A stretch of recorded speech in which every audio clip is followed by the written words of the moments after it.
حميد مجيد.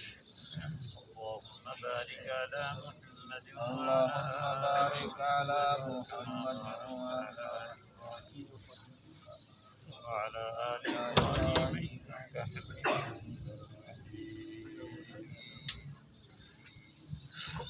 أعوذ بالله من الشيطان الرجيم. بسم الله الرحمن الرحيم. وإن هذه أمتكم أمة واحدة وأنا ربكم فاتقون. فتقطعوا أمرهم بينهم زبرا كل حزب بما لديهم فرحون. فذرهم في غمرتهم حتى حين. أيحسبون أن ما نمدهم به من مال وبنين نسارع لهم في الخيرات بل لا يشعرون. اور بے شک تم امت ایک ہی امت ہو اور میں تمہارا رب ہوں، بس مجھ سے ہی ڈرو۔ بس ٹکڑے ٹکڑے کر دیا لوگوں نے اپنے معاملے کو اختلاف کر کے آپس میں، ہر ایک اس چیز کے ساتھ جو ان کے پاس ہے خوش ہیں، اور چھوڑ دے تو ان کو اپنی غفلت میں، اپنی سرکشی میں ایک وقت تک۔ آیا گمان کرتے ہیں وہ کہ بے شک ہم مدد کرتے ہیں ان کی مال سے اور اولاد سے، جلدی کریں گے ہم ان کے لیے بھلائی میں، بلکہ وہ شعور نہیں رکھتے۔ اللہ تبارک و تعالی نے 1,24,000 کم و بیش نبی بھیجے۔ سب نبیوں کا اصل دین جو ہے وہ ایک ہی، یعنی سب نبی یہی آ کر سمجھاتے رہے کہ اللہ پاک وحدہ لا شریک ہے، اللہ کا کوئی شریک نہیں ہے، لا الہ الا اللہ پڑھو کامیاب ہو جاؤ گے۔ اور نبی جو ہوتا ہے وہ وقت کا نبی برحق نبی ہے۔ جیسے ابھی ہم سارے ایک ہی امت ہیں، فرمایا کہ ہمارا خدا بھی ایک، نبی بھی ایک ہے، قرآن کتاب جو ہے وہ بھی ایک ہے، یعنی بیت اللہ بھی ایک ہے، منہ بھی سارے ایک طرف کر کے نماز پڑھتے ہیں۔ فرمایا کہ اصول دین جو ہے اس میں کوئی اختلاف نہیں ہے، کسی کا بھی اختلاف نہیں۔ 4 امام جو ہیں چاروں برحق ہیں، اور ان 4 اماموں کا جو ہے آپس میں اختلاف وہ اصول دین کے اندر اختلاف نہیں ہے، وہ فروع کے اندر اختلاف ہے۔ مثال کے طور پر سمجھانے کے لیے عرض کر رہا ہوں، جیسے کچھ علماء نے کہا کہ تصویر بنانا جائز نہیں ہے، کچھ نے کہا جائز ہے۔ اب اختلاف علماء کو جو ہوتا ہے، علماء کا اختلاف وہ رحمت ہوتا ہے امت کے لیے، امت کو علماء کے اختلاف سے جو ہے فائدہ ہوتا ہے، اور شرط یہ ہے کہ وہ اختلاف اصول دین کے اندر نہ ہو۔ اصول دین کے اندر جو اختلاف ہے وہ تو گمراہی ہے، پھر کہ اللہ تعالیٰ کو اکیلا سمجھنا، اللہ تعالیٰ وحدہ لا شریک ہے، یعنی اس چیز کے اندر اگر کوئی اختلاف کرتا ہے وہ تو گمراہی ہے۔ پھر ہمارا نبی آخری نبی ہے، قرآن ہماری آخری اور سچی کتاب ہے، اگر ان چیزوں میں کوئی اختلاف کرتا ہے تو پھر تو گمراہی ہے۔ فروع دین کے جو دوسرے مسائل ہیں ان کے اندر کوئی اختلاف اگر ہو جاتا ہے تو فرمایا وہ اختلاف رحمت ہے۔ مثال دے رہا تھا، جیسے کچھ علماء نے کہا کہ تصویر بنوانا جائز نہیں، بالکل جائز نہیں۔ کچھ علماء نے اجازت دی کہ تصویر بنوانا جائز ہے مجبوری کے وقت۔ اب دیکھیں دونوں علماء کے مسائل تو ٹھیک ہیں، جو کہتے ہیں جو بھی بالکل جائز نہیں ہے وہ کہتے ہیں کہ یہ بتوں کی شکل ہے، جیسے بت بنائے جاتے تھے، یہ بھی ایسے ایک قسم کی شکل ہے، جسم ہے، لہذا یہ بنانا بالکل جائز نہیں۔ دوسروں نے کہا کہ بھئی یہ جو ہے نا تصویر یہ ایک قسم کا سایہ ہے، عکس ہے۔ جیسے کوئی آدمی دھوپ کے اندر چلے تو اس کا سایہ آتا ہے، یا پانی کے قریب چلے تو اس کا سایہ نظر آتا ہے، تو فرمائے یہ بھی ایک قسم کا ایسے عکس ہے، سایہ ہے، جیسے وہ حرام نہیں ہے اسی طرح یہ بھی حرام ہے۔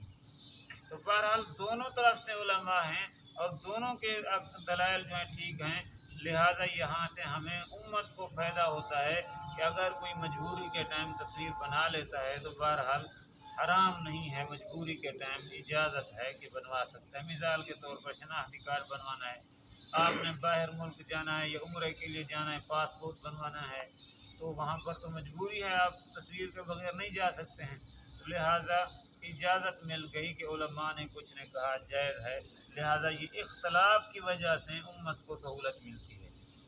جیسے بعض ائمہ نے یہ بھی فرمایا، جیسے امام اعظم ابو حنیفہ رحمۃ اللہ علیہ نے، کہ جمعہ کی نماز وہاں پر ہوتی ہے جہاں پر اسلامی حکومت ہو، جہاں پر اور جو وقت کا بادشاہ ہے وہ جمعہ پڑھائے۔ اب بتلائیں کہ اگر ان شرائط کو دیکھا جائے تو ہمارے پورے پاکستان میں کہیں پر بھی جمعہ نہیں ہوتا، کیونکہ اسلامی حکومت نہیں ہے، اور وقت کے جو بادشاہ ہیں، جو علاقے کے گورنر ہیں، وہ کہاں پڑھاتے ہیں نماز؟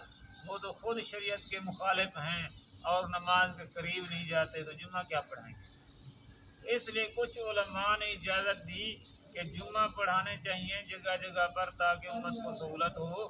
ویسے تو لوگ گھروں میں بیٹھے رہتے ہیں، نماز پڑھنے کے لیے جاتے نہیں، تو اب قریب قریب بھی اگر جمعہ ہو جائیں تو پھر لوگوں کی سہولت ہو جائے گی، چلو کسی طریقے سے تو مسجد میں آ جائیں گے، لوگ کچھ دین کی بات سن لیں گے۔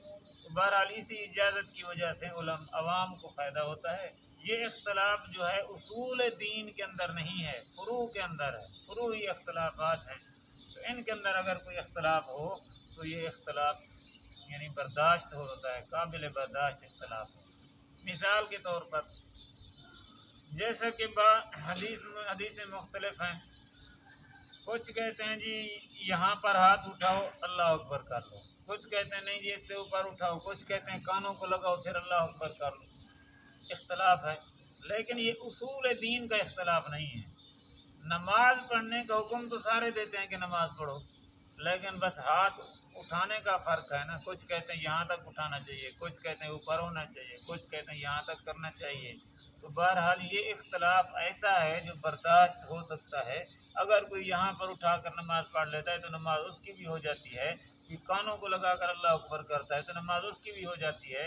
یہ اختلاف ایسا ہے جو برداشت ہو سکتا ہے۔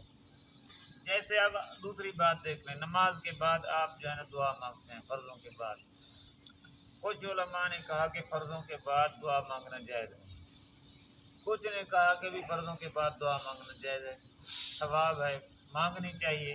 اب دونوں علماء ہیں، دونوں طرف سے ان کے دلائل ہیں، اختلاف تو ہوا، لیکن اصول دین کے اندر اختلاف نہیں ہے۔ نماز کا حکم تو سارے دیتے ہیں، یہ تو کوئی نہیں کہتا نا کہ نماز نہ پڑھو، تم سارے کہتے ہیں نماز پڑھو، لیکن بس فرق یہ ہے کہ وہ کچھ کہتے ہیں فرضوں کے بعد دعا مانگو، کچھ کہتے ہیں اس وقت نہ مانگو، اجتماعی دعا اکٹھے ہو کر نہ مانگو، اکیلے اکیلے ہر کوئی مانگے اپنی دعا۔ بہرحال اس سے امت کو فائدہ ہوا کہ اگر کوئی آدمی کو مجبوری ہے، جلدی ہے، وہ نہیں بیٹھ سکتا زیادہ ٹائم، تو بے شک امام جیسے سلام پھرے وہ اپنی اکیلی دعا مانگ کے جا سکتا ہے، کوئی حرج نہیں، اس کو گناہ کوئی نہیں ہے۔ علماء کا جو اختلاف ہے وہ رحمت ہے، وہ یہی ہے۔ اللہ تبارک و تعالی نے بھی یہاں پر فرمایا کہ تم سارے ایک ہی امت ہو، تمہارا رب بھی ایک ہے، تمہارا نبی بھی ایک ہے، قرآن بھی ایک ہے، لیکن اختلاف جو ہے یہ لوگوں نے آپس میں اختلاف ڈال کے اپنے یعنی دین کو ٹکڑے ٹکڑے کر دیا۔ اب لوگ فرقوں میں تبدیل ہو گئے ہیں، ہاں جی، کوئی کون سا فرقہ، کوئی کون سا فرقہ۔ اب تو لوگوں نے اصول دین کے اندر بھی اختلاف شروع کر دیا۔ فروعی چیزوں میں اختلاف ہو تو وہ برداشت ہے، لیکن اصول دین کے اندر جب اختلاف ہو تو فرمایا پھر گمراہی ہے۔ فرمایا وَإِنَّ هَٰذِهِ أُمَّتُكُمْ أُمَّةً وَاحِدَةً، اور بے شک یہ امت ہو تم ایک ہی امت، تم سب کا طریقہ ایک ہی ہے، وہ کیا ہے کہ وَأَنَا رَبُّكُمْ فَاتَّقُونِ، اور میں ہی تمہارا رب ہوں۔ سب کا رب کون ہے؟ اللہ ہے۔ فَاتَّقُونِ، پس مجھ ہی سے ڈرو تم۔ فتقطعوا امرهم بینہم زبرا، بس ٹکڑے ٹکڑے کر دیا لوگوں نے آپس میں اپنے معاملے کو، یعنی دین والے معاملے کو اختلاف کر کے ٹکڑے ٹکڑے کر دیا۔ اب کوئی کیا کہتا ہے، کوئی کیا کہتا ہے، اصول دین کے اندر بھی اختلاف لوگوں نے شروع کر دیا۔ ہاں جی، ہم کہتے ہیں صرف اللہ سے مانگو، مشکلوں کو حل کرنے والا اللہ ہے۔ کچھ لوگ کہتے ہیں نہیں جی بزرگوں سے بھی مانگو، وہ مشکلیں حل کر لیتے ہیں۔ یہ تو اصول دین کے اندر اختلاف ہو گیا نا۔ جب اصول دین کے اندر اختلاف ہو تو پھر گمراہی۔ فرمایا کل حزب بما لدیہم فرحون، ہر ایک گروہ جو ہے اس چیز کے ساتھ جو ان کے پاس ہے، یعنی جس عقیدے اور نظریے پر وہ چل رہے ہیں بس اسی کے اوپر خوش ہیں۔ فَذَرْهُمْ فِي غَمْرَتِهِمْ حَتَّىٰ حِينٍ، پس چھوڑ دے تو ان کو اپنی اس جہالت کے اندر، اس بے ہوشی کے اندر، حتیٰ حین، ایک وقت مقرر تک۔ قیامت آئے گی، سب نے مرنا ہے اور اللہ کے سامنے پیش ہونا ہے، ساری باتیں کھل جائیں گی کہ کون حق پر تھا اور کون ناحق۔ اَيَحْسَبُونَ أَنَّمَا نُمِدُّهُم بِهِ مِن مَّالٍ وَبَنِينَ۔ یہاں سے پھر کل پڑھیں گے انشاءاللہ۔ اللہ پاک ہم سب کو ہدایت